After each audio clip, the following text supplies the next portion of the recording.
अस्सलामुअलैकुम dear students. सो topic है हमारा रिलेटिव एटॉमिक मास। रिलेटिव एटॉमिक मास किसे कहते हैं, इसको हम कैसे डिफाइन करने जाएंगे और एटॉमिक मास यूनिट क्या है। आते हैं रिलेटिव। सबसे पहले हम रिलेटिव एटॉमिक मास पढ़ेंगे। रिलेटिव एटॉमिक मास, रिलेटिव से मतलब है हम यहां पर कुछ कंपैरिजन करेंगे। ठीक है, हम क्या करेंगे? कंपैरिजन करेंगे। और किसकी करेंगे कंपैरिजन? जब भी आपने करनी हो तो हम एक स्टैंडर्ड लेते हैं और इसके साथ हम अननोन को कंपेयर करते हैं। अननोन को हम क्या करते हैं? अननोन को हम कंपेयर करते हैं विद स्टैंडर्ड। ठीक, स्टैंडर्ड और अननोन से मतलब क्या है? कुछ एटॉमिक मासेस हमें अननोन होंगे और कुछ हम स्टैंडर्ड यहां पर लेंगे। ठीक, सो रिलेटिव एटॉमिक मास यानी सिंपल हम एक स्टैंडर्ड के साथ इसकी कंपैरिजन करेंगे। ठीक, डिफरेंट एटम्स है। हाइड्रोजन जो है इसकी मास कितनी आ रही है, हीलियम की कितनी आ रही है, कार्बन की कितनी है, कैसे इसको हम स्टैंडर्ड लेते हैं, ऑक्सीजन की कितनी है। ठीक, और एटॉमिक मास यूनिट क्या है। ठीक हो गया। सो सिंपल आप इस तरह लिख सकते हैं कि it is the relative atomic mass को कैसे डिफाइन करेंगे? It is the atomic mass या mass of an atom. It is the mass of an atom of an element compared with 1/12 the mass of carbon 12 atom. Carbon 12 atom it is an isotope. ठीक है, carbon के हमने 3 isotope पढ़े। ये carbon का कौन सा आइसोटोप है? ये कार्बन का आइसोटोप है जिसकी मास है 12। ठीक, सो कार्बन के कितने आइसोटोप्स हैं? 3 आइसोटोप्स हैं। There are 3 isotopes. एक कार्बन 12, दूसरा कार्बन 13 एंड तीसरा कार्बन 14। सो ये इनके आइसोटोप्स हैं। सो यहां पर जो कार्बन 12 है हमने इसको स्टैंडर्ड लिया हुआ है। ठीक है, स्टैंडर्ड क्यों लिया है? नंबर फर्स्ट, एबंडेंस के हवाले से। ठीक, एबंडेंस के हवाले से कार्बन 12 को हमने स्टैंडर्ड लिया है। दूसरी बात, स्टेबिलिटी के हवाले से अर्थ क्रस्ट पर ये ज्यादातर स्टेबल है। आपका क्वेश्चन यही होगा कि हाइड्रोजन की एबंडेंस तो ज्यादा है कंपेयर टू कार्बन। ठीक, उसको हम तकरीबन 98 पॉइंट समथिंग कहते हैं और ये 97 पॉइंट समथिंग है। सो कार्बन जो है वो अर्थ सरफेस या क्रस्ट की हम बात करते हैं और हाइड्रोजन हम पूरे यूनिवर्स की बात करते हैं, क्योंकि वो हाइड्रोजन लाइटेस्ट गैस है तो वो एटमॉस्फेयर में इतना मौजूद नहीं होता जितना वो एक्सोस्फेयर में या स्टार्स की विसिनिटी में मौजूद होता है। सो इसलिए ये हमारे पास, हम कार्बन 12 को क्यों स्टैंडर्ड लिया हुआ है? Abundance on the earth crust and stability. ठीक, सो इसी हवाले से और इनकी जो मास है AMU में अगर हम इसकी मास ले लें तो ये तकरीबन 12.01 AMU बन जाता है एटॉमिक मास यूनिट। सो अब एटॉमिक मास यूनिट की तरफ आते हैं और इनकी कंपैरिजन करेंगे किसी अननोन के साथ। ये 1/12 से मतलब है कि हमने कार्बन के 12 हिस्से कर देने हैं और एक हिस्से को 1/12 12th कहेंगे, यानी एक हिस्सा 12 में से। सो कुछ एलिमेंट, ये 1/2 हम क्यों लेते हैं यहाँ पर, ये इसलिए कि कुछ ऐसे एटम भी हो सकते हैं जिसकी मास कार्बन से कम होगी। सो कितनी कम होगी, ठीक, जैसे कि हाइड्रोजन है, अभी हमें पता है कि ये इसकी 1 AMU है, तो हाइड्रोजन जो है कार्बन के 12वें हिस्से के बराबर है। या हीलियम है, इसकी मास 4 आ रही है, इसका मतलब ये है कि हीलियम जो है कार्बन के 4 हिस्से के बराबर इनकी मास है। सो आते हैं इसको, जो हमारे पास जो कार्बन है इसकी AMU बना लेते हैं। सो मैं ऐसा एक छोटा सा टेबल बनाने जा रहा हूं और इस टेबल के मुताबिक मैं कार्बन के जो AMU है मैं इसको स्प्लिट अप करने जा रहा हूं। सो यहां पर मैंने 12 बॉक्सेस बनाए हैं, हर एक बॉक्स में मैं 1 यूनिट रखता हूं। जब हर एक बॉक्स, जितने भी बॉक्सेस हैं इनमें मैंने 1 यूनिट लगाया है, सो इस एक हिस्से का मतलब क्या होगा, इस एक हिस्से का मतलब है 1/12, ठीक, इस एक हिस्से का मतलब है 12 में से 1।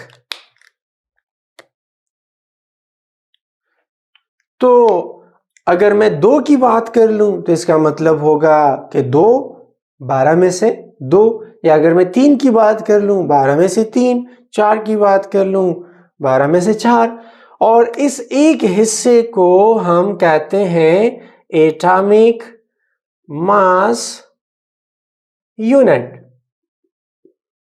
इस एक हिस्से को क्या कहते हैं, atomic mass unit. It is the mass of 1/12। क्या कैसे कहेंगे इसको, it is the mass of 1/12 carbon 12 atom, क्योंकि कार्बन के हमने 12 हिस्से कर दिए, एक एक बॉक्स में एक एक यूनिट प्लेस हुआ है, तो एक हिस्से की जो मास आ रही है इसको हम कैसे प्रेजेंट करेंगे, एटॉमिक मास यूनिट से, और इसको हम AMU से प्रेजेंट करते हैं।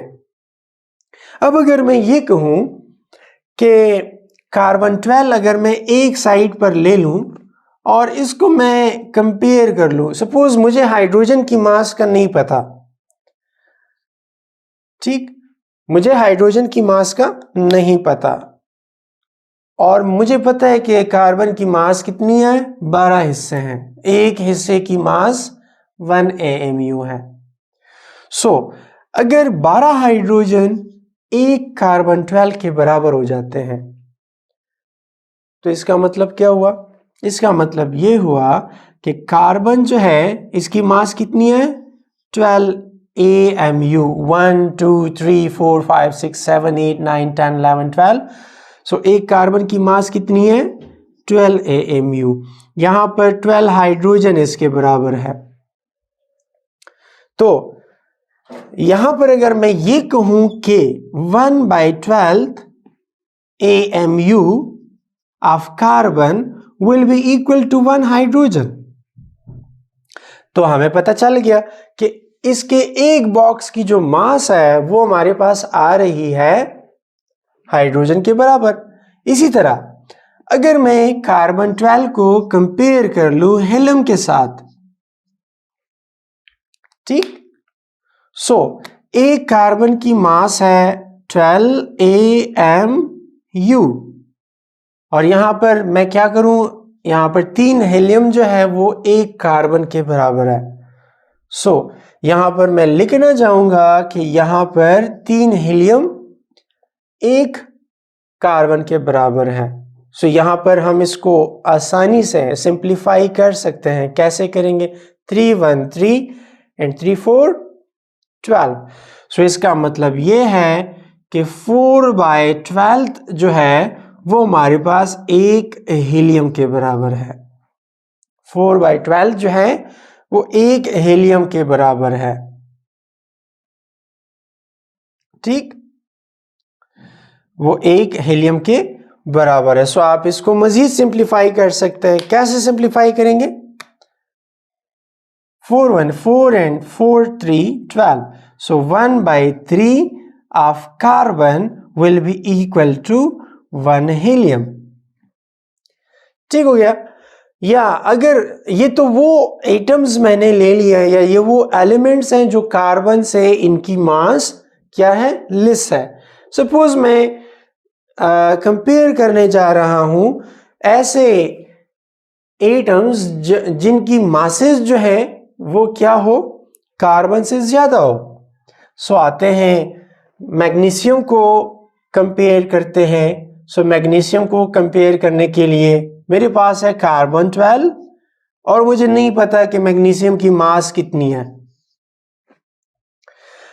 एक कार्बन की मास हमारे पास आ रही है कितनी, 12 AMU, और मैग्नीशियम का मुझे नहीं पता। सो क्या करेंगे अब, अगर मैं यहां पर 2 कार्बन ले लूं, यानी इसके साथ मैं 2 मल्टीप्लाई कर लूं, तो मेरे पास एक मैग्नीशियम आता है। यानी आप सिंपल ये लिख सकते हैं कि जो 24 AMU कार्बन है वो इक्वल है हमारे पास 1 मैग्नीशियम एटम के। तो इसका मतलब क्या हुआ कि 2 कार्बन इक्वल होंगे एक मैग्नीशियम के। एक की मास कितनी है, एक कार्बन की 12 है, तो 2 को मिला के हमारे पास 24 मास इस साइड पर आ रही है, और यहां पर क्या है, यहां पर हमारे पास वही 1 मैग्नीशियम है। सो इसका मतलब है कि मैग्नीशियम की मास 24 आ गई। सो आप ये सिंपल लिख सकते हैं कि 2 कार्बन 12 जब हम ले लेते हैं तब हमारे पास वो एक मैग्नीशियम के बराबर हो जाता है। सो ये वाले जितने भी हैं जहां पर हमने कार्बन लिया है ये स्टैंडर्ड है, और हमने अननोन को इसके साथ कंपेयर किया, तो इसलिए हम इसको रिलेटिव एटॉमिक मास कह सकते हैं। एटॉमिक मास यूनिट क्या है, कार्बन के हमने 12 हिस्से किए, एक एक हिस्से यानी एक एक बॉक्स का जो मास आ रहा है वो 1 यूनिट है, 1 आउट ऑफ 12। सो टोटल हमारे पास 12 यूनिट आते हैं, इसलिए हम इसको एटॉमिक मास यूनिट कहते हैं। इसके बाद जो है इसको हम कंपेयर भी करेंगे कि एक एटॉमिक मास यूनिट जो है वो कितने ग्राम के बराबर है। सो इसके लिए आएंगे थोड़ी सी कैलकुलेशन के थ्रू, लेकिन उससे पहले आपको एवरेज एटॉमिक मास को समझना चाहिए कि व्हाट इज एवरेज एटॉमिक मास।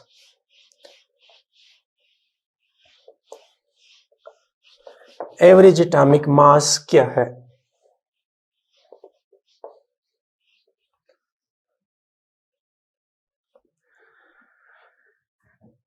अच्छा, एवरेज एटॉमिक मास ये क्या है? एवरेज एटॉमिक मास हम एलिमेंट्स की आइसोटोप्स जो होते हैं, यानी आइसोटोप्स क्या है, atom of same element having same atomic number but they have different mass number. So यहाँ पर हम सपोज एक एलिमेंट के 2 आइसोटोप्स है, सो हर एक की परसेंटेज अबंडेंस पढ़ेंगे और इनकी मास पढ़ेंगे, इनकी 100 में से कैलकुलेशन करेंगे और वहाँ पर जो वैल्यू आती है उसको हम क्या कहेंगे, एवरेज एटॉमिक मास। सो यहाँ पर हम क्या पढ़ेंगे, it is the atomic mass of an element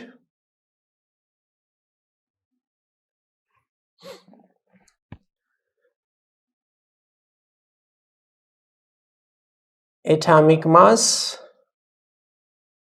of an element पढ़ेंगे इसी में, और यहां पर हम नेचुरल एबंडेंस पढ़ेंगे। नेचुरल एबंडेंस यानी नेचर में कितने परसेंट में मौजूद है, ठीक। जिसको हम परसेंटेज अबंडेंस भी कह सकते हैं, परसेंटेज अबंडेंस।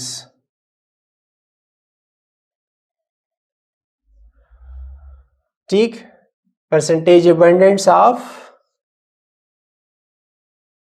आइसोटोप्स। सो इसके लिए एक सिंपल फार्मूला है, एवरेज एटॉमिक मास, या एवरेज एटॉमिक मास को आप simple AVG stand for average, और यहां पर मैं A लिखने जा रहा हूं किसके लिए, एटॉमिक मास के लिए।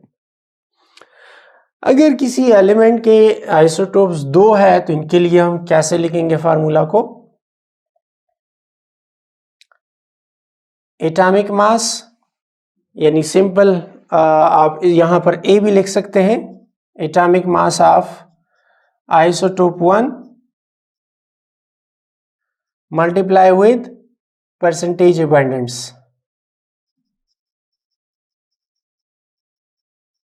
प्लस, अच्छा यहां पर चूंकि हम इसको 100 में से फाइंड करने जाएंगे तो 100 ले लें, plus atomic mass of isotope second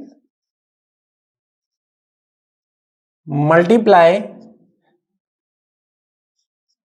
with percentage abundance और डिवाइड बाय 100, चूंकि हम परसेंटेज निकालने जा रहे हैं। क्लोरीन की अगर मैं बात कर लूं तो क्लोरीन के 2 आइसोटोप्स हैं, एक क्लोरीन 35, एक क्लोरीन 37। जो क्लोरीन 35 है इसकी percentage abundance almost round figure अगर मैं ले लूं 75% है। 37 जो आइसोटोप है ये राउंड फिगर में ले लूं तो ये 25% है। दिस इज परसेंटेज अबंडेंस, ये हमारे पास वैल्यू आ गई। तो हम इसकी एवरेज एटॉमिक मास कैसे फाइंड करेंगे? सो इस फार्मूला में इसको पुट करने जा रहे हैं, इस फार्मूला की तरफ आते हैं। Average atomic mass of chlorine, ठीक। So atomic mass of isotope first, mass कितनी है 35, percentage abundance multiply 75 divide by 100 plus atomic mass of isotope second, mass कितनी है 37 मल्टीप्लाई अबंडेंस कितनी है 25% डिवाइड बाय 100। मैथ्स स्टार्ट हो गया, यहां से आप एलसीएम निकालेंगे, ठीक। सो इसको कैलकुलेट करने से आपको ये वैल्यू मिलेगी 35.5। This is the average atomic mass of chlorine, ठीक। सो ज्यादातर अगर आप पीरियोडिक टेबल को देखें वहां पर आपको 35.5 वैल्यू नजर आएगी, वहां पर आपको आइसोटोप के नंबर वो शो नहीं होते हैं, ठीक। सो आइसोटोप जो नंबर है आइसोटोपिक नंबर हम एटम जो एलिमेंट इनके एटमों की मासेस से हमें पता चलता है। अब यहां से यानी अगर मैं क्लोरीन 35 की बात कर लूं तो ए यानी न्यूट्रॉन जो है वो हम यहां से कैसे फाइंड करेंगे, A minus Z. Atomic mass of chlorine 35 है, minus atomic number of chlorine is 17, सो इससे 17 को माइनस कर ले, ठीक। इसी तरह ये दूसरा जो है neutron number A minus Z, so क्या है it is 37 minus atomic number of chlorine is 17। अच्छा, सो यहां से आंसर आता है कितना 18, यहां से आंसर आता है 20। सो 37 में जो न्यूट्रॉन नंबर है वो कितने 20 और 35 में जो न्यूट्रॉन नंबर है वो कितने हैं 18। सो इसी तरह ये जो 35.5 है it is the average atomic मास, जो कि हम यहां पर इसको A से प्रेजेंट करते हैं। इसमें हमें जितने भी हम पीरियोडिक टेबल में जाते हैं वहां पर आप आपको मिलेंगे कुछ इसी तरह पॉइंट्स में फिगर। अगर ये 5 से कम हो तो हम इसको नेगलेक्ट करते हैं, और अगर ये 5 से ज़्यादा हो तो फिर हम ये जो वैल्यू है इसको इंक्रीज़ करते हैं। सपोज़ हमारे पास जो ऑक्सीजन जो है, ऑक्सीजन की जो मास है, ठीक, वो 15.998 ये वैल्यू आ रही है। हम ज़्यादातर इसको राउंड फिगर में 16 लिखते हैं। या अगर मैं पोटासियम की बात कर लूँ तो ये 39.039 इसी तरह है, तो हम इसको ज़्यादातर 39 लिखते हैं। ठीक, सो ये राउंड फिगर हम इसको कह सकते हैं। ठीक, सो इसके बाद हम प्रूफ करेंगे। हमारा अगला लेक्चर जो होगा 1 AMU is equal to 1.67 cross 10⁻⁻24 ग्राम। हमने इसको कैलकुलेट करना होगा। ठीक, सो कैसे कैलकुलेट करेंगे, इसके लिए कुछ फार्मूलाज हैं, वो अगले लेक्चर में हम पढ़ेंगे।